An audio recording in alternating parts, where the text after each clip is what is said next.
Win தொலைக்காட்சி நேயர்களுக்கு வணக்கம். செய்திகளும் நிஜங்களுக்கும் நிகழ்ச்சிக்கு உங்களை அன்போடு வரவேற்கிறோம். வணக்கம். வணக்கம் ராமமூர்த்தி. இன்னைக்கு பரபரப்பான செய்தி பார்த்தீங்கன்னா, முக்கியமாக நேற்று அந்த தீர்மானத்தை பற்றியும் கூட சொல்லலாம். என்னென்ன இது உடனே வந்து அந்த யூஜிசி பற்றி நம்ம பேசிகிட்டு இருக்கும்போது முதல்வர் வந்து அதை பற்றி எங்கள் தனி தீர்மானம் கொண்டு வந்திருக்காங்க. அதாவது என்ன அப்படின்னா, பல்கலைக்கழகத்தில் வந்து துணைவேந்தர் நியமிப்பது தொடர்பாக அரசுக்கும் ஆளுநருக்கும் இடையே வந்து அந்த மோதல் போக்கு நீடிச்சது இல்லை, அது சம்பந்தமா வந்து நேற்றுக்கு வந்து தீர்மானம் வந்து நிறைவேற்றுங்க. என்ன அப்படின்னு பார்த்தீங்கன்னா வந்து இதுல வந்து அந்த தீர்மானத்தை நிறைவேற்றி மாநில அரசுகளோட வந்து ஆட்சி அதிகாரத்தை நீங்க வந்து இது பண்ணாதீங்க, மாநில அரசோட உரிமைகள் மேல கை வைக்காதீங்க அப்படின்னு சொல்லி வந்து நேற்றுக்கு வந்து தீர்மானம் வந்து நிறைவேற்றி இருக்கிறாங்க. அதில் என்ன அப்படின்னு பார்த்தீங்கன்னா வந்து பல்கலைக்கழக துணைவேந்தர் நியமிப்பது தொடர்பாக ஆளுநருக்கு அதிகாரம் வழங்கும் வகையில் யூஜிசி எனப்படும் பல்கலைக்கழக மானிய குழு வரைவு அறிக்கை தாக்கல் வெளியிட்டது. அதுல வந்து என்ன அப்படின்னு பாத்தீங்கன்னா வந்து மாநில அரசு வந்து அவங்க எதுவும் வந்து அந்த பல்கலைக்கழக துணைவேந்தர் நியமிக்கிறதுல அவங்களுக்கு அதிகாரம் இல்லை, வந்து பல்கலைக்கழக மானிய குழுவே வந்து அதை நாங்கள் இது பண்ணிக்குவோம் அப்படின்ற மாதிரி வந்து வரவேற்கை கேட்டு வந்து கருத்து கேட்டிருந்தாங்க. அதை ஒட்டி தான் நேற்றுக்கு அதுல வந்து முதலமைச்சர் ஸ்டாலின் வந்து தீர்மானம் ஏற்றி பேசியிருக்காரு. அதுல என்ன பேசியிருக்காரு அப்படின்னு பாத்தீங்கன்னா, இங்க எல்லாரும் படிக்கணும், எல்லாரும் வேலை வாய்ப்புக்கு போகணும், தலை நிமிர்ந்து கல்வியால் தலை நிமிர்ந்து வாழணும் அப்படிங்கிற மாதிரி தான் வந்து தமிழக அரசு செயல்பட்டு இருக்குது. அதனால அந்த கல்வி என்ற நீரோடையை தடுக்கிற வகையில இவங்க இந்த மாதிரியான மானிய குழு அறிக்கையெல்லாம் கொண்டு வந்திருக்கிறாங்க. கல்வியை சிதைப்பதற்காகவே புதிய தேசிய கல்வியை கொண்டு வந்து திணிக்கின்றனர். அரசு பொது தேர்வு என்ற பெயரில் வடிகட்டி அனைவரையும் வந்து கல்வியை தொடர முடியாமல் செய்கிறார்கள். அதை தமிழக அரசு கடுமையாக எதிர்த்து கொண்டிருக்கிறது அப்படின்னு சொல்லிட்டு வந்து இதே போல வந்து பல்கலைக்கழகங்களை சிதைக்கும் முயற்சியை வந்து மத்திய அரசு இப்ப துவங்கிடுச்சு. அதுல பாத்தீங்க அப்படின்னா துணைவேந்தர் தேர்வு செய்யற அமைக்கப்படும் தேர்வு குழு இருக்குல்ல, அதை வந்து கவர்னர் தீர்மானிப்பார் என்று யுஜிசி விதிமுறை வகுத்துள்ளது. துணைவேந்தர்களை நியமிக்கும் அதிகாரத்தை வந்து கவர்னர்ல கை கொடுத்துட்டா இது வந்து பல்கலைக்கழகத்தை சிதைக்கிற வகை தானே அப்படின்னு சொல்லி வந்து ஒரு பக்கத்தை பண்ணுமா.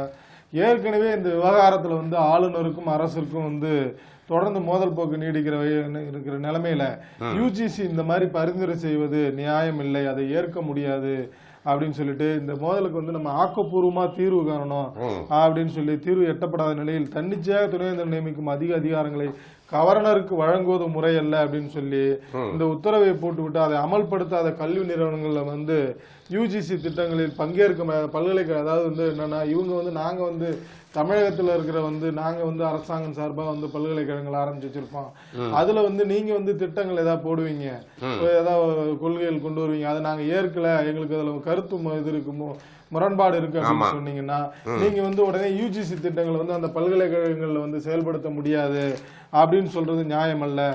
அதை தான் வந்து அவர் என்ன சொல்றாருன்னா, மாநில அரசுகள் தங்களது பொருளாதாரத்தில் கட்டிய பல்கலைக்கழகங்களை அபகரித்துக் கொள்கிற அக்கிரமமான முயற்சியாகவே கருத வேண்டியுள்ளது. இந்த விதிமுறை கூட்டாட்சி தத்துவத்திற்கு எதிரானது அப்படிங்கிற மாதிரி சொல்லி இது பண்ணியிருக்கிறாங்க. அதனால அவர் என்ன சொல்றாருன்னா, மக்களால் தேர்ந்தெடுக்கப்பட்ட அரசிடம் தான் வந்து கல்வித்துறை இருக்கணும், அதனால அவங்களாலதான் வந்து கல்வி தொடர்பான வந்து முக்கிய முடிவுகளை எடுக்க முடியும். நீங்க வந்து நியமனம் செய்து வரவங்க, நீங்க வந்து ஒரு 2 வருஷமோ இல்ல 3 வருஷமோ இருக்கலாம், உங்களுக்கு அதுல என்ன தெரியும் அப்படின்ற மாதிரி வந்து அவர் சொல்றாருங்க. பாத்தீங்கன்னா நேற்று அந்த சட்டசபையிலேயே எதிர்ப்பாருன்னு பாத்தீங்கன்னா பாரதிய ஜனதா மட்டும்தான். ஆமா, மற்ற எல்லா கட்சியுமே வந்து ஆதரவு தெரிவிச்சாங்க. அதிமுக ஒரு பக்கம் ஆதரவு தெரிஞ்சுட்டாங்க, பாஜக வந்து இது பண்ணிருக்காங்க. பாஜக தரப்புல இருந்து என்ன சொல்றாங்கன்னா, அண்ணாமலை நேற்று எதில் சொல்ல ஏதாவது என்ன அப்படின்னு பாத்தீங்கன்னா, இது வந்து ஒரு கருத்து தான் அவங்கள்ட்ட கேட்டிருக்கிறாங்க, நீங்க கருத்துக்கு வந்து நீங்க பதில் சொல்லலாம், கருத்து வந்து கால அவகாசம் கொடுத்துருக்காங்க, அதனால நீங்க அந்த கால அவகாசத்துல வந்து நீங்க உங்க பதில சொல்லலாம், அதை விடுத்துட்டு நீங்க உடனே தீர்மானம் அப்படிங்கறதெல்லாம் வந்து தேவையற்றது அப்படின்னு சொல்லி என்ன சொல்றாரு அப்படின்னு பாத்தீங்கன்னா, யுஜிசி பிரச்சனையை முதல்வர் ஸ்டாலின் வந்து கல்வி செயலாளரிடம் கேட்டு தெரிந்து கொள்ள வேண்டும். மத்திய அரசு முதலில் அதாவது என்னன்னா வரைவுகளை அனுப்பி உள்ளது. அதாவது என்னன்னா முதல்ல வந்து கருத்து கேட்கும் வரைவுகளை தான் அனுப்பியிருக்காங்க, அது தொடர்பா நீங்க வந்து கருத்து சொல்லலாம் அப்படின்னு சொல்லி எல்லாருக்கும் இது பண்ணியிருக்காங்க. அதுக்கு காலம் வந்து பிப்ரவரி 5 வரைக்கும் பிப்ரவரி 5 வரைக்கும் இருக்கு. உங்களுக்கு ஆட்சேபனை இருந்தா அதுல நீங்க போய் தெரிவிங்க, தவறே இல்லை அப்படின்னு சொல்லிட்டு, கல்லூரியில் பணியில் சேர்ந்த பின் பதவி உயர்வுக்கு நெட் தேர்வை பயன்படுத்த வேண்டாம் என்ற கோரிக்கையை மத்திய அரசிடம் வைத்தோம். அதாவது என்ன அதுல வந்து இவங்க சொல்ற கோரிக்கை போல தமிழக அரசு சொல்றதுல, அதனால அது மத்திய அரசும் ஏற்றுக்கொண்டது அப்படின்னு சொல்லிட்டு பல்கலைக்கழக துணைவேந்தர் அந்த பல்கலைக்கழகங்கள் வெவ்வேறு துறைகளில் பணியாற்றி இருக்கலாம், கல்வித்துறையில் தொடர்பு இருந்தால் நியமனம் செய்து கொள்ளலாம் என தெரிவித்துள்ளது அப்படின்னு சொல்லிட்டு துணைவேந்தரை தேர்வு செய்ய யுஜிசி செனட் கவர்னர் நியமன உறுப்பினர்கள் குழு செய்யலாம். இது எதற்காக அரசியல் செய்கின்றனர் என்று தெரியவில்லை, சட்டசபையில் தீர்மானம் நிறைவேற்ற அவசியம் இல்லை அப்படின்னு ஒரு பக்கம் அவர் சொன்னாலும் கூடங்க, என்ன நம்ம இதுல பார்க்க வேண்டியிருக்குன்னா, ஏற்கனவே வந்து இந்த பிரச்சனைகள்லாம் ஒட்டி இருக்குல்ல, இந்த பிரச்சனைகள்லாம் நம்ம வந்து இது பண்ணும்போது வந்து ஏற்கனவே வந்து என்ன அப்படின்னா, இந்த ஆளுநருக்கும் அரசுக்கும் இந்த பிரச்சனை எல்லாம் ஓடிட்டு இருக்கும்போது வந்து ஏகப்பட்ட பல்கலைக்கழகங்கள்ல வந்து துணைவேந்தர் பதவி காலியா இருக்கிற சூழல் இருக்குங்க. அதுவே இன்னும் நியமனம் செய்ய முடியல. அங்க உள்ள வந்து பொறுப்பாளர்கள் நியமிச்சு முக்கிய முடிவுகள் எடுக்க போகும்போதெல்லாம் நிறைய வந்து நிர்வாக சிக்கல் வருது. என்னன்னா, அன்றாட செயல்பாட்டிற்காக முக்கிய முடிவுகளுக்கு வந்து சில அதிகாரிகளிடம் போய் ஒப்புதல் பெறதுக்கு ரொம்ப கடினமா இருக்கு. இதனால் பல்கலைக்கழக மாணவர்கள், ஆசிரியர் இல்லாத பணிகள் மிகுந்த சிரமத்துக்குள்ளாகி வருகின்றனர் அப்படின்னு சொல்லி ஒரு பக்கம் இல்லையா கூட, துணைவேந்தர் பதவி காலியாகும் சூழல் வரும்போது அடுத்த துணைவேந்தரை தேர்ந்தெடுக்க தேர்தல் குழு ஒன்று அமைக்கப்படும். இந்த குழுவில் யார் யார் இடம்பெறுவது என்பது தற்போது முக்கிய பிரச்சனையா ஒரு இடத்துல. இந்த நேரத்துல வந்து நீங்க மாதிரி இந்த தீர்மானம் போடுறது இல்ல இவங்க இந்த மாதிரி வரைய கொடுக்கறதெல்லாம் எங்க போய் முடியும் அப்படின்ற மாதிரி தெரியல அப்படிங்கிற மாதிரி செய்திகள் வந்திருக்குது. அதே நேரம் வந்து என்ன அப்படின்னா, வந்து துணைவேந்தர் தேர்தல் குழு குறித்து வந்து தமிழகத்தில் அனைத்து அதாவது என்ன இவங்க மத்திய அரசுன்னா எல்லா பல்கலைக்கழகங்களும் ஒரே மாதிரியான அந்த தேர்தல் குழு வச்சிருக்குல்ல, ஆளாளுக்கு ஒரு வந்து இது பண்ணிருக்காங்க. ஒவ்வொரு பல்கலைக்கழகங்கள் வந்து இப்ப அண்ணா பல்கலைக்கழகம் ஒரு மாதிரி சட்டம் வைத்திருக்காங்க, பாரதியார் பல்கலைக்கழகம் ஒரு சட்டம் வைத்திருக்கிறாங்க, அதே மாதிரி மனோன்மணியம் சுந்தரனார் பல்கலைக்கழகம் ஒரு இது வச்சிருக்காங்க, சட்டம் வச்சிருக்காங்க, அன்னை தெரசா பல்கலைக்கழகம் அவங்க ஒரு சட்டம் வச்சிருக்காங்க அப்படின்னு சொல்லிட்டு ஒரே மாதிரியான சட்டங்களை கொண்டு இருக்கவில்லை. அதனால வந்து என்னன்னா, திறந்தநிலை ஆளுநர் பிரதியும் தமிழக அரசின் பிரதியும் துணைவேந்தர் தேர்தல் குழுவில் இடம்பெற்ற, அதாவது என்னன்னா இவங்க ஒவ்வொன்னு சொல்றாங்க. இந்த தேர்தல் குழு தொடர்பாக தமிழகத்தின் மாநில பல்கலைக்கழகங்கள் அனைத்தும் ஒரு பொதுவான விதிகளில் இல்லாத போது பல்கலைக்கழக மானிய குழு அறிவித்துள்ளவாறு அனைத்து பல்கலைக்கழகங்களும் பல்கலைக்கழக மானிய குழுவின் தலைவர் சார்பாக ஒரு பிரதிநிதியை தேர்தல் குழுவில் சேர்க்க வேண்டும் என்பது கூட்டாட்சி தத்துவத்திற்கு மட்டுமல்ல பல்கலைக்கழகம் தன்னாட்சிக்கும் விரோதமானது அப்படின்னு சொல்லி ஒரு புறம் பார்க்க இருந்தாலும், இதுல வந்து மாநில அரசின் முடிவை தான் இருக்கணும். ஏன்னா கல்வி உரிமையில மாநில அரசு அதிகாரங்களை தலையிட வேண்டாம் அப்படிங்கிறது வந்து இப்போ வெளியில வந்து கருத்து சொல்றதை நம்ம பார்க்க வேண்டி இருக்குது அப்படின்னு பாக்குறோம். ஒரு இதுல இன்னொன்னு பாத்தீங்கன்னா பரபரப்பா வந்து போனது வந்து சீமானுடைய பேச்சு. சரிங்க, ஈவேரா பற்றி பேசியதால் சீமானுக்கு போலீஸ் கமிஷன் திமுக மனு. அது மட்டும் இல்ல, சீமான் அப்படி பேசினாலும் பெரிய அந்த திமுக மற்றும் தோழமை கட்சிகள்லாம் வந்து பிரச்சனையை கையில் எடுத்திருக்கிறாங்க. ஆமா, அதில் வந்து பாத்தீங்கன்னா ஆண் பெண் உறவை பத்தி பேசுனதா வந்து சொல்றாங்க. நான் என்ன சொல்றேன், இவங்க வந்து எப்பவுமே வந்து அப்படிதான் இவரும் நம்ம அண்ணாமலையும் சொல்லியிருக்காப்புல, இந்த நேரத்தில் பேசக்கூடிய விஷயம் கிடையாது, ஆனா இருந்தாலும் வந்து அதுக்கு ஆதாரம் இருக்குது அப்படின்றாங்க. பெரியாருடைய பேச்சுகள்லாம் வந்து கேட்கறதுனால ஒவ்வொரு விஷயம் இதெல்லாம் பாண்டிச்சேரி புதுச்சேரியே பரபரப்பா இருந்தது. ஒரே கலாபரம் தான் இருக்கு. இவங்க வந்து யார் அவங்க இந்த பெரியார் திராவிடர் அவங்க வந்து சீமான் வந்து சொல்றாரு, என்ன சொல்றாரு, ஈவேரா பேச முடியாதுங்கிறார் அண்ணாமலை, அந்த மாதிரி மோசமா பேசியிருக்காரு அப்படின்னு என்ன சொல்றாருன்னாங்க.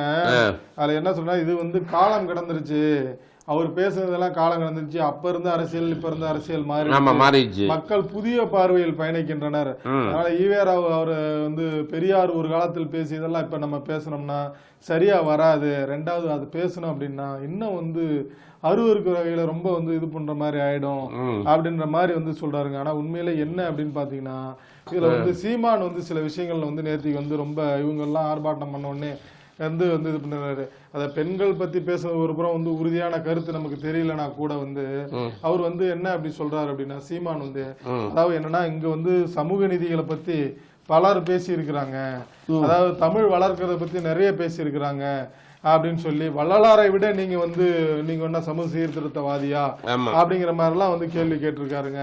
அதோட என்ன அப்படின்னா வந்து பெரியார் மேல வந்து காட்டமா என்ன சொல்றாரு அப்படின்னா, நீங்க வந்து முஸ்லிம்கள் கிறிஸ்தவர்கள் எல்லாம் நமக்கு எதிரானவர்கள், நம்மில் கீழானவர்கள் என்று சொன்னீங்க, இதை விடவா வந்து ஒரு பெரிய கொடிய தீண்டாமை சிந்தனை உண்டு அப்படின்ற மாதிரி சொல்லி இது பண்றாரு. அப்புறம் வந்து அம்பேத்கரையும் பெரியாரையும் இது பண்ணாதீங்க, அவர் கல்வியாளர், இவர் எல்லாத்தையும் வந்து கிரிட்டிசைஸ் பண்றவரு, அதனால அவரோட ஒப்பிடாதீங்க அப்படின்னு சொல்லிட்டு அதுல என்ன சொல்றாரு அப்படின்னா வந்து பாத்தீங்கன்னா, அதாவது என்ன முகமதியர் என்று கூட அவர் சொல்லவில்லை, அப்படின்னு சொல்லிட்டு ஒரு வார்த்தை சொல்லிட்டு அவர்களுக்கு கொடுத்த இடஒதுக்கீடு சாணியில் கால் வைக்க பயந்து மலத்தில் கால் வைத்ததற்கு சமமாகிவிட்டது என்று பெரியார் சொன்னார் அப்படின்னு சொல்லிட்டு அப்புறம் வந்து தமிழ் என்றெல்லாம் அந்த அரசாங்கம் பேசியதெல்லாம் பித்தலாட்ட வேலைங்க. 3000 வருஷத்துக்கு முன்னாடி இந்த தமிழ் வந்து உங்களை படிக்க வச்சாளா என்று கேட்டவர் தமிழ் இலக்கியங்களை எல்லாம் குப்பை அப்படி என்று சொன்னார். அதுல குறிப்பா என்ன சொல்றேன்னா திருக்குறளை வந்து மலம்னு சொன்னாரு. அவர் கம்பனை முட்டாள்ன்றாரு, இளங்கோவனை முட்டாள்ன்றாரு அப்படின்னு சொல்லிட்டு வந்து வள்ளுவன் தன்னை உலகினுக்கே தந்து வான்புகழ் கொண்ட தமிழ்நாடு யாமறிந்த புலவரிலே கம்பனை போல் வள்ளுவனை போல் இளங்கோவனை போல் பூமிதனில் எங்கும் பிறந்ததில்லை, இது வெறும் புகழ்ச்சி இல்லை என்றான் பாரதி. இப்படி எல்லாம் இருக்கிறவங்களை நீங்க முட்டாள்னு சொன்னீங்கன்னா நாங்க எப்படி ஏத்துக்க முடியும் அப்படின்னு சொல்லி வந்து இது பண்றாரு. அதோட என்ன கேட்கிறாரு அப்படின்னு பாத்தீங்கன்னா, சரி ரைட்டுங்க, நீங்க வந்து தமிழ்தாய் வந்து உங்களை படிக்க வச்சாலா அப்படின்றீங்க. 3000 வருஷத்துக்கு முன்னாடி இந்த படைப்பெல்லாம் இலக்கணம் இது பண்ணாங்கல்ல, இன்னைக்கு உலக பொதுமறை அப்படின்னு சொல்லி திருக்குறளை வந்து ஏற்றிருக்கிறாங்கல்ல எல்லாரும். அந்த வள்ளுவனுக்கு யாருங்க தமிழ் கத்து கொடுத்தா? அவர்லாம் எப்படிங்க தமிழ் கத்துக்கிட்டாரு? எல்லாம் வந்து ஒரு இது அப்படின்னு சொல்லி இளங்கோவனுக்கு யார் கத்து கொடுத்தாங்க, கம்பருக்கு யார் கத்து கொடுத்தாங்க அப்படின்னு மாதிரி ஒரு கேள்வி வச்சுட்டாரு. அதோட என்ன அப்படி பாக்குறாருன்னு சொன்னாருன்னு வந்து இதுக்கெல்லாம் நீங்க ஆதாரம் கேட்டீங்கன்னா எப்படி என்னால தர முடியும்? நீங்க தான் வந்து அரசுடைமை ஆக்கலையே, நீங்க அரசுடைமை ஆக்காம தான் நிறைய வழக்கு இது பண்றீங்க. நீங்க அரசுடைமை ஆக்குனீங்கன்னா வந்து நான் அதுக்கான ஆதாரம் தருவேன். ஆனா இருந்தாலும் மற்றவர்கள் என்ன சொல்றாங்க அப்படின்னா, இப்ப அண்ணாமலை அவர்லாம் வந்து என்ன பண்றாரு, எங்கள்கிட்ட ஆதாரம் இருக்கு நான் காட்டுறேன் அப்படின்னு சொல்றாரு. அதே மாதிரி பிரபல ஊடகங்களால எங்கள்கிட்ட ஆதாரம் இருக்கு அப்படின்றாங்க. என்ன சொல்றாங்க அப்படின்னா, இதுல வந்து இது சம்பந்தமா திராவிட மாய் சுப்பு அவர் வந்து ஒரு வந்து நூல் வெளியிட்டு இருக்காரு, அதுல வந்து இருக்குதுங்க, நீங்க அதில் போய் பாருங்க அப்படின்ற மாதிரிலாம் சொல்றாரு. அதோட என்ன அப்படின்னு பாத்தீங்கன்னா, இவர் வந்து பெரியார் வந்து பெண்ணுரிமை பேசினார், சாதி ஒழிப்பு பேசினார், சீர்திருத்தம் பேசினார், அவரு தான் அதுல வந்து அவர் மட்டும்தான் பேசினார் அப்படிங்கும் போதுதான் நமக்கு சிக்கல் வருது. அவரும் பேசினார்னு சொல்லுங்க, நாங்க ஏத்துக்கிறோம் அப்படின்னு சொல்லி அதான் நம்மளும் சொல்ல அவரும் பேசி இருக்கிறாரு. ஆனால் அவரு சீமான் என்ன சொல்றாரு, அதுக்கு முன்னாடியே வந்து வள்ளலார்லாம் வந்து வள்ளலார் பெருமகள்லாம் பேசியிருக்காருன்னு. அதை என்ன சொல்றாங்கன்னா, உண்மையிலுமே வள்ளலார் வந்து என்னன்னா வெறும் வந்து சாதி ஒழிப்பு மட்டும் பேசலைங்க, அதாவது வெறுமனே மூட நம்பிக்கைகளை பற்றி வந்து வள்ளலார் பேசியிருக்காரு. நீங்கள் கடவுள் என்று வெளியில போய் சுத்தாதீங்க, உன்னுள் கடவுள் இருக்கு, உன்னுள் ஜோதி இருக்கு அப்படின்னு சொல்லி அதற்குனே தனியா வந்து ஒரு சன்மார்க்க ஆரம்பிச்சு இன்னைக்கும் வந்து இது பண்ற. அதோட என்ன சொல்றாருன்னா, நீ உனக்கு அறிவு வளரணும் எல்லாம் இது பண்ணா வந்து பசிப்பினியை நோக்கணும். அந்த காலகட்டங்கள்லாம் வந்து ஒரே வந்து பசி வந்து பட்டினியால் வாடின சூழ்நிலை தான் இருந்தது. அதனால என்ன அப்படின்னா, அங்க வந்து இந்த பாரதிபுரம்னு சொல்லி ஒரு மக்கள் அந்த கிராம மக்கள்கிட்ட வந்து போய் இது பண்ணி அங்க உள்ள வந்து இடங்களை வாங்கி அங்க வந்து ஒரு வெட்ட வெளியை வந்து இது பண்ணிருக்கிறாருங்க. வெட்ட வெளி என்ன அப்படின்னா, அங்க வந்து வழிபாட்டு தலங்கள் வந்து இயற்கை, அதாவது வந்து ஒளி மட்டும் நீங்க வந்து வழிபடுங்க, வந்து உருவம் அந்த மாதிரிலாம் இது பண்ணாம ஒளியா வழிபடுங்க. எதற்காக அந்த ஒளி வழிபாடு அப்படின்னா, உன்னுள் கடவுள் இருக்கிறது அப்படிங்கிறத வந்து மக்களுக்கு உணர்த்துற வகையில தான் வந்து அந்த ஒளி வழிபாடு நான் இது பண்றேன், அதாவது ஜோதி வடிவில் வந்து இது பண்றேன் அப்படின்ற மாதிரி வந்து இது பண்ணிருக்காங்க. அதெல்லாம் ஒட்டி வந்து சீமான் என்ன சொல்றாருன்னா, உங்களுக்கு முன்னாடியே வந்து வள்ளலார் பேசியிருக்கிறாரு, உங்களுக்கு முன்னாடியே வைகுண்டர் பேசியிருக்கிறாரு, உங்களுக்கு முன்னாடியே சிங்காரவேலர் ஜீவானந்தம் அவங்க எல்லாம் வந்து இது பண்ணிருக்கிறாங்க, அது வந்து இரட்டைமலை சீனிவாசன் ஐயா அவங்க எல்லாம் பேசிருக்காங்க, மறைமலை அடிகள் பேசியிருக்கிறாங்க, நீங்க மட்டும் பேசுறீங்கன்னு சொல்லாங்க, எல்லாரும் பேசுனாங்கன்னு சொல்லுங்க அப்படின்னு சொல்லிட்டு வந்து இது பண்ணிருக்காங்க. உள்ளபடியே பாத்தீங்கன்னா வந்து வள்ளலார் வந்து வெறுமனை வந்து சமூக சீர்திருத்தம் மட்டும் பேசலைங்க, அவர் வந்து எழுத்து சீர்திருத்தம் பேசியிருக்கிறார், எண் சீர்திருத்தம் பேசியிருக்கிறாரு. முதலா வந்து முதியோர் கல்வியை வந்து அவர் தான் வந்து வள்ளலார் தான் வந்து தமிழகத்துல வந்து இது பண்ணாரு. அதெல்லாம் திருக்குறள் வகுப்பு முதல்ல தமிழகத்துல எடுத்தவர் வள்ளலார் அப்படிங்கிறதெல்லாம் அந்த நேரத்துல நம்ம சொல்லிக்க வேண்டியது இருக்குது. நேற்று பாத்தீங்கன்னா பரபரப்புன்னே பார்க்கலாம் சட்டசபையில. அதாவது தொகுதி பிரச்சனைகள் எழுப்பி திமுக எழுப்புது. எம்எல்ஏக்கள் திமுக எம்எல்ஏக்கள் சட்டசபையில் துணை அமைச்சர்கள்லாம் மாற்றி விளக்கம் இருக்காங்க. அது சென்னை மற்றும் சுற்றுவட்டாரங்கள் உள்ள மாவட்டத்தை சேர்ந்த எம்எல்ஏக்கள் தங்கள் தொகுதி பிரச்சனையை வந்து சொல்லிட்டு இருந்திருக்காங்க. அப்ப ஆண்டின் கடைசி கூட்டம் ஆண்டின் வந்து இந்த வருஷத்துக்கான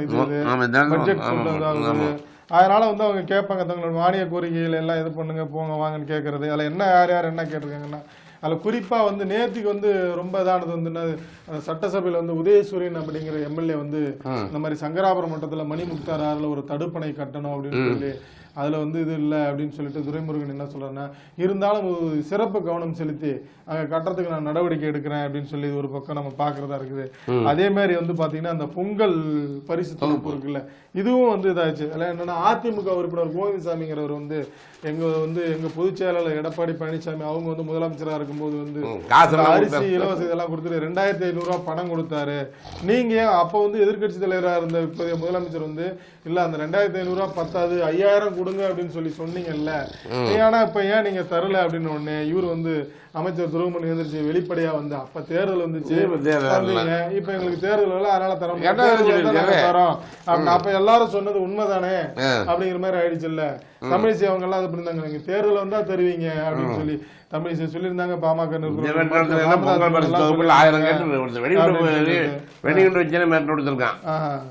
வெடிகுண்டு வெடிக்கப்படும். சரி, என்ன என்ன இது பண்ணி அதான் பணம் கொடுக்கணும், பொங்கல் பரிசு பணம் கொடுக்கணும். சரி, நெல்லை கலெக்டர் ஆஃபீஸ்ல இந்த நடந்து கொடுத்துருக்குது. இப்போ இந்த இடைத்தேர்தல் சொல்லிட்டாரப்பா தமிழக வெற்றி கழக தலைவர் என்ன போட்டியிட மாட்டான்ட்டார். ஆமா, அவங்க வீட்டுல ஈரோடு கிழக்கு தொகுதியில் தமிழக வெற்றி கழகம் அவங்க வீட்டுல போட்டியிட சொல்லுங்க, எல்லாமே அவங்க வீட்டுல இருந்தே நடக்கணும்னு பாக்குறாரு. அது வீட்டுல இருந்து இது பண்ணுங்க. வர 2026 வீட்டுல இருந்தே ஒர்க் ஃப்ரம் ஹோம்னு எதுங்க சொன்னீங்க? ஆமா, நீங்க எம்ஜிஆர் மாதிரியே படுத்துக்கிட்டே ஜெயிக்கலாம்னு பாக்காதீங்க. அது கிடையாதுங்க, இன்னைக்கு சிச்சுவேஷனுக்கு தகுந்த மாதிரி நோய் தொற்றெல்லாம் வெளியே வந்துட்டு இருக்குது. அதனால ஒர்க் ஃப்ரம் ஹோம்ல இருந்து பண்றோம். ஏங்க அங்கங்க கொரோனா பீரியட்ல அங்கங்க அரசியல் எல்லாமே அரசியல் தலைவர்கள் எல்லாம் வெளில இறங்கி எல்லாம் வந்து இது பண்ணாங்க. இப்ப அப்படி ஒண்ணும் பெரிய இதெல்லாம் இல்லையே. சும்மா அதுவும் சுகாதாரத்துறை வந்து சொல்லியிருக்காங்க, அப்படிலாம் ஒண்ணும் பயப்பட வேணாம், நீங்க வந்து முகக்கவசம் அணிஞ்சாலே போதும் அப்படின்னு சொல்லி நீங்க அப்படி கூட வரலையே.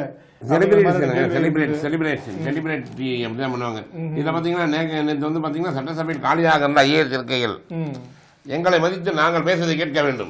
அதிகாரிகள் எல்லாம் வந்து இது பண்றாங்க. அதை வந்து துறைமுருகன் வந்து அவை முன்னோர் வந்து இது பண்றாங்க. நாங்க பேசிட்டு இருக்கோம், அதிகாரிகள் எங்க போனீங்க, இதுல உங்களுக்கும் இருக்கு, நீங்களும் அதுல உட்காந்து கேட்கணும் அப்படின்ற மாதிரி இது ஒன்னே வந்து சபாநாயகர் இல்ல இது சம்பந்தமா நான் நடவடிக்கை எடுப்பேன் அப்படிங்கிற மாதிரி வந்து சொல்லியிருக்கிறாங்க. அதோட பாத்தீங்கன்னா இப்ப நம்ம பேசியிருந்த ஈரோடு இடைத்தேர்தல், அதுல வந்து திமுகவா காங்கிரஸா அப்படின்னு ஒரு பக்கம் இருந்தா கூட வந்து அதுக்குள்ளேயே காங்கிரஸ் கட்சியினர் என்ன இது பண்றாங்கன்னா, நாங்க வந்து காலங்காலமா வந்து காங்கிரஸ் கட்சி குழைச்சிட்டு இருக்கோம், நீங்க ஈவேரா குடும்பத்தினர் என்பதற்காக 9 முறை வாய்ப்பு தந்திருக்கீங்க, இதனால நாங்க பாதிக்கப்படுறோம் அப்படின்னு சொல்லி வந்து ஒரு பக்கம் வந்து கும்புறதா அப்படின்னு வந்து செய்திகள் வந்துகிட்டு இருக்குது. அது என்ன அப்படின்னு பாத்தீங்கன்னா, ஈவேரா குடும்பத்தை சேர்ந்தவர்கள் என்ற ஒரே காரணத்தினால காங்கிரஸ் மற்றும் திமுக தலைமை அக்குடும்பத்தினரை பல நிலைகளில் ஆதரிக்கிறது அப்படின்னு சொல்லி இது பண்றாங்க. ஏன் அப்படின்னா வந்து முதலமைச்சர் வந்து என்ன அப்படின்னா வந்து ஈவி.கே. இளங்கோவன் குடும்பம் வந்து ஒரு வாஞ்சையா இருக்கிறாரு, ரொம்ப அனுசரணையா இருக்காரு. ஏன் அப்படின்னா அவர் வந்து பெரியார் அவங்களுடைய வந்து குடும்பத்தை சார்ந்தவர், அவங்களுடைய கொள்கை வழி வந்தவர்கள் அப்படிங்கிறதுனால வந்து ரொம்ப அக்கறையாகவும் அனுசரணையாகவும் இருக்கிறாரு. அதோட வந்து தான் வந்து என்ன சொல்லியிருந்தாங்க அப்படின்னா வந்து சம்பத் அவர் வந்து யார் அவரு அவங்க பையன் சஞ்சய் சம்பத்தா, ஈவி.கே. இளங்கோவன் சஞ்சய் சம்பத் அவர் பையன் வந்து போட்டியிட்டா வந்து திமுக ஆதரவு தரும் அப்படிங்கிற மாதிரியான ஒரு தகவல்லாம் வந்திருந்துச்சு. அப்படி இல்லைன்னா திமுக சார்பா யாரையாவது போட்டியிட வைக்கலாமா அப்படிங்கிற மாதிரியான ஒரு கருத்தெல்லாம் நிலவிட்டு இருந்த நிலையில இவங்க என்ன சொல்றாங்கன்னா, காங்கிரஸ் கட்சிக்காரங்க எப்ப பார்த்தாலும் ஏங்க வந்து நீங்க வந்து ஈவேரா குடும்பத்திற்கே கொடுத்துட்டு இருக்கீங்க, நாங்க வந்து காலங்காலமா அங்க உழைச்சிக்கிட்டு இருக்கோம், எங்களுக்கும் தாங்க, இல்லைன்னா வந்து எங்களுக்கும் வந்து வருத்தமாகுமா இல்லையா அப்படின்னு சொல்லிட்டு இளங்கோவன் என்ன அப்படின்னா 1984 சத்தியமங்கலத்துல போட்டிட்டு இருக்காரு, 89ல பவானியில போட்டிட்டு இருக்காரு, 96ல கிருஷ்ணகிரி லோக்சபா தேதியில போட்டிட்டாரு, 2004ல கோபியில போட்டிட்டு மத்திய அமைச்சரானாரு, 2009ல ஈரோடுல போட்டிட்டாரு, 2014 திருப்பூர்ல போட்டிட்டாரு, 2019ல தேனியில போட்டிட்டு தோல்வி அடைந்தாரு. திருப்பி 2021ல அவர் வந்து ஈவி.கே. பையன் திருக்குமரன் வந்து ஈரோடுல போட்டிட்டாரு, அவர் மரணம் அடைஞ்ச பிறகு மறுபடியும் இவரே வந்து இப்படி எத்தனை முறைங்க நீங்க வந்து அவங்க குடும்பத்திற்கே கொடுப்பீங்க, ஏன் நாங்கெல்லாம் கட்சியில இல்ல அப்படின்னு சொல்லி காங்கிரஸ் கட்சிக்காரங்களே இது பண்றாங்க அப்படிங்கறதையும் ஒரு தகவல் பார்க்க வேண்டியதா இருக்குது. இப்படி வந்து சொல்லிருக்காரு பாருங்க, அமைச்சர் சிவசங்கர் சொல்லிருக்காரு, பாலியல் குற்றவாளிகள் சரணாலயம் அதிமுக அப்படின்ட்டு பாருங்க. எதை வச்சு சொல்றாரு? தமிழ்நாடு போக்குவரத்துறை அமைச்சர் அவர் வெளியிட்ட செய்தி அறிக்கை சொல்லியிருக்காரு, பெண்கள் பாதுகாப்பில் தமிழ்நாட்டு மக்களிடம் நற்பெயர் பெற்று வருகிறது திமுக, அரசின் மீதும் எப்படியாவது களங்கம் சுமத்த வேண்டும் என்று எடப்பாடி பழனிசாமி அவர்கள் பரப்பி வந்தனர். அப்படித்தான் அண்ணா பல்கலைக்கழகம் வேண்டும் இது சொல்லிட்டு சொல்றாரு. குற்றவாளிகளின் சரணாலயம் சொல்றது சொல்றாரு, பொள்ளாச்சி பாலியல் குற்றவாளிகளை தொடங்கி ராமேஸ்வரம் குளியலறை கேமரா வச்சதும் சரி, அண்ணா சிறுமி பாலியல் பலாத்காரத்தில் வந்து அந்த இது பண்ணவங்களுக்கு வந்து அக்யூஸ்டுக்கு வந்து ஏடிஎம்கே சாமி நடந்ததும் சரி, இப்படி போகுதுங்க. அவர் வந்து அதையும் இவர் வந்து இவங்களாவது வந்து பொதுவெளியில என்ன சொல்றாங்க அப்படின்னு பாத்தீங்கன்னா, சமூக வலைதளங்கள்ல இவங்களாவது வந்து அந்த வழக்கில் வந்து இது பண்ண உடனே வந்து கட்சி விட்டு அதுக்கு முன்னாடி நீக்கிட்டாங்க. இப்ப அடிப்படை உறுப்பினர்கள் நீக்கிட்டாங்க. நீங்க அதுக்கே வந்து ரொம்ப மெல்ல மெல்லதான் இது பண்ணீங்க. உறுப்பினர்கள் இல்லைன்றீங்க, இப்பதான் அனுதாபின்றீங்க, ஆதரவாளர்ன்றீங்க. அப்படிங்கறதெல்லாம் வந்து பொதுமக்கள் வந்து சமூக வலைதளங்கள்ல கேள்வி கேட்கறது ஒரு புறம் நம்ம பாக்குறது இருக்கு. அமைச்சர் சிவசங்கருக்கு சொன்னதை விட்டு அங்க தொகுதியில இருக்கிறவங்களே சொல்றது இருக்குது, கேள்வி வந்துகிட்டு இருக்குது. அப்படின்னு பார்த்தா அதை வந்து கம்யூனிசத்தை விமர்சித்த திமுக பேச்சு அப்படின்னு இருக்குல்ல, ஆராசா பேசியிருந்தாருங்க. அதாவது என்னன்னா கம்யூனிஸ்ட் கட்சி வந்து இப்போ வந்து சுயநலவாதிகளா மாறிட்டாங்க, சுயநலவாதிகளான தலைவர்களால் கம்யூனிசம் தோற்றுது அப்படின்னு சொல்லி வந்து அண்மையில ஒரு விழாவில் இதுல வந்து பேசியிருக்கும் போது சொல்லியிருந்தாரு. அதுக்கு என்ன அப்படின்னா, ரஷ்யாவை ஒப்பிட்டு பேசணும். கோபர்சே இவங்கெல்லாம் இது பண்ணும்போது வந்து கம்யூனிசம் என்ன நல்ல கொள்கையா இருந்தாலும் அது வந்து அவங்க கோபர்சே அவங்க எல்லாம் ரொம்ப மோசமா இருந்ததுனால அங்க வந்து கம்யூனிசம் சிதறுண்டது போனது அப்படின்னு, ரஷ்யா சிதறுண்டது போனது அப்படிலாம் ஒப்பீடு பண்ணி பேசியிருந்தார்ல.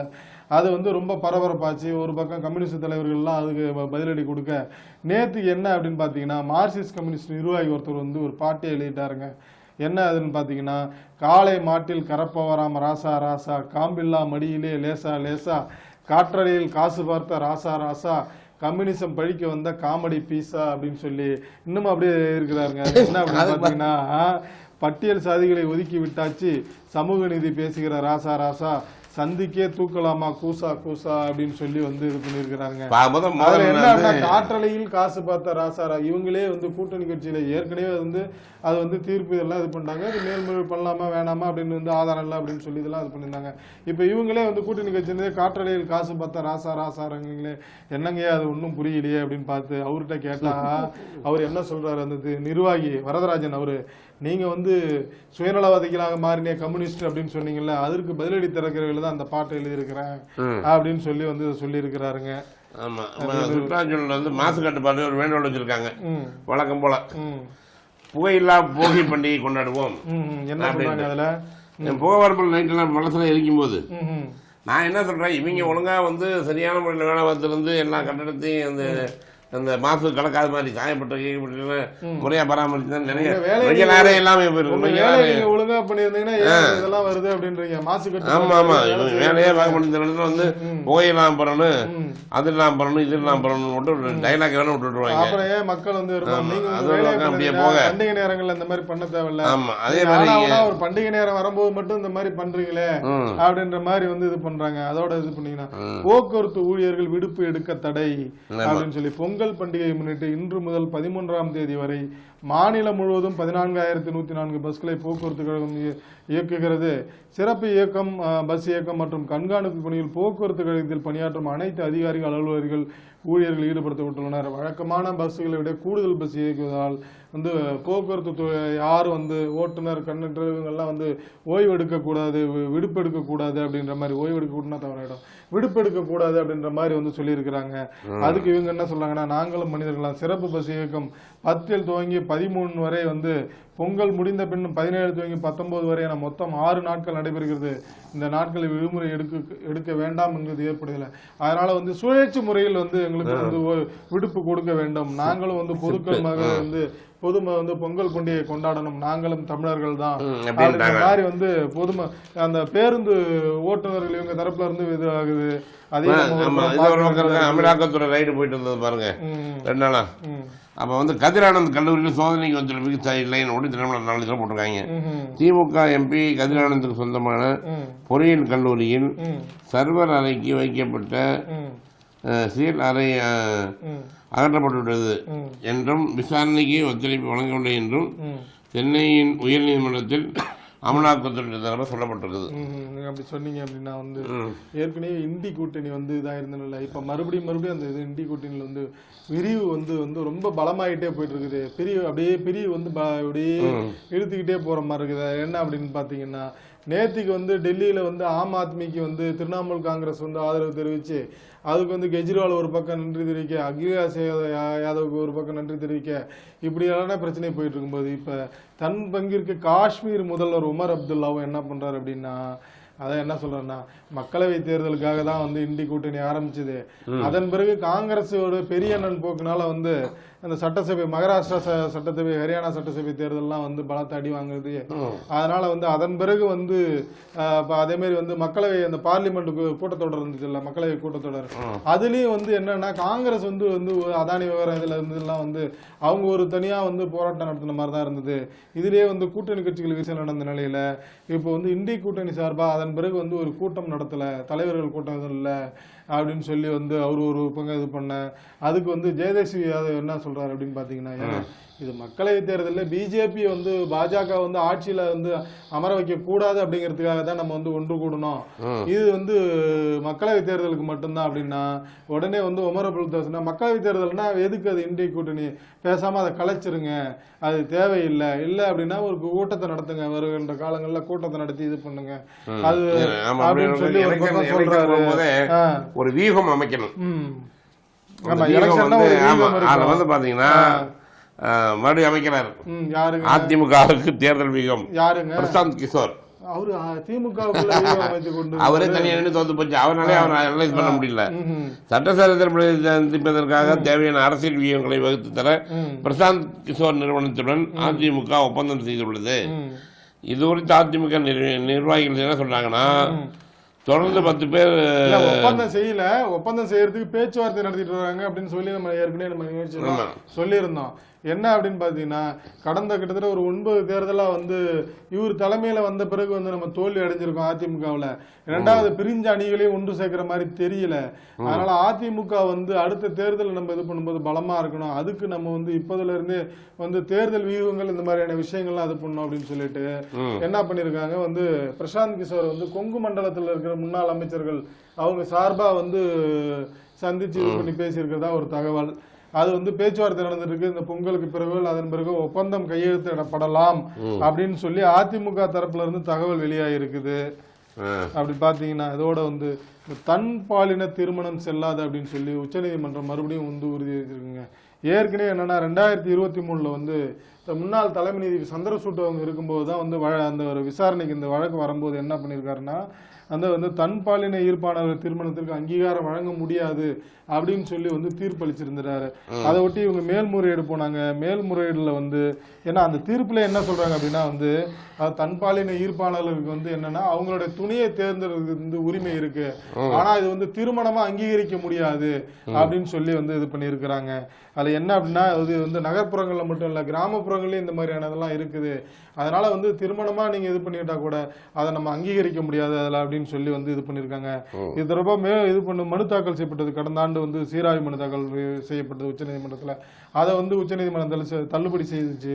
அது தொடர்பாக மேல்முறையீடு இவங்க பண்ணியிருக்கிறாங்க. நேற்றுக்கு இந்த விசாரணை வரும்போது மனுக்களை விசாரித்த PR கவாய், நாகரத்னா, சூரியகாந்த் நரசிம்மா மற்றும் திபங்கர் தத்தா அமர்வு தன் பாலின திருமண அங்கீகாரம் தொடர்பாக பிறப்பித்த தீர்ப்புகளை நாங்க வந்து ரொம்ப தீர்க்கமா ஆராய்ஞ்சோம். அதுல வந்து ஒன்னும் தவறு இருக்கிற மாதிரி தெரியல, அதனால உங்க சீராய்வு மனுவை நாம தள்ளுபடி செய்யறோம் அப்படின்னு சொல்லி இது பண்றாங்க. இது தொடர்பா என்ன இது பண்றாங்கன்னா, தன் பாலினது வந்து இயற்கைக்கு மாறானது, இது தேவையில்லாது, உங்களுக்கு ஒரு புறம் இருந்தா கூட நீங்க தனியா வந்து இது பண்ணீங்க, தேவையில்லாம இதை அங்கீகரிக்கணும்னு சொல்லி அதை வந்து ஒரு பண்பாடா மாத்திராதீங்க, இதா மாத்திராங்க, கலாச்சாரம் சிலர் வந்து சொல்லவும் நம்ம பாக்குறோம். என்ன பண்ண முக்கியமான செய்தி இருக்காங்க.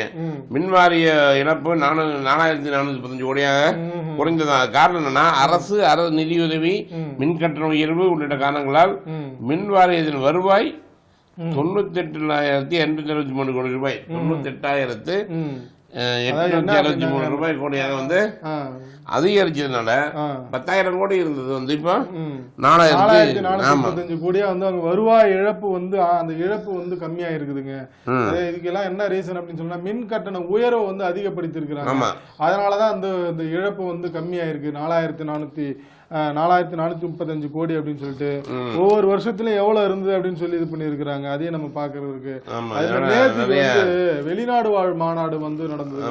அதுல வந்து பிரதமர் பேசி கலந்துகிட்டு வந்து என்ன இது பண்றாருன்னா வந்து, நீங்கள் வந்து யுத்தம் தான் வந்து எதிர்காலம் இல்ல, புத்தம் தான் எதிர்காலம், அதாவது அமைதி தான் எதிர்காலம், வந்து சண்டை வந்துலாம் எதிர்காலம் இல்லை, ஆக்ரோஷம் எதிர்காலம் இல்லை அப்படிங்கிற மாதிரி சொல்லிட்டு நான் எங்க வெளிநாடு போனாலும் வந்து இங்க இருந்து போற இந்தியர்கள், புலம்பெயர்ந்த இந்தியர்கள் வந்து அவங்க ஆர்வமா வரும்போது எனக்கு ரொம்ப மகிழ்ச்சியா இருக்கும்.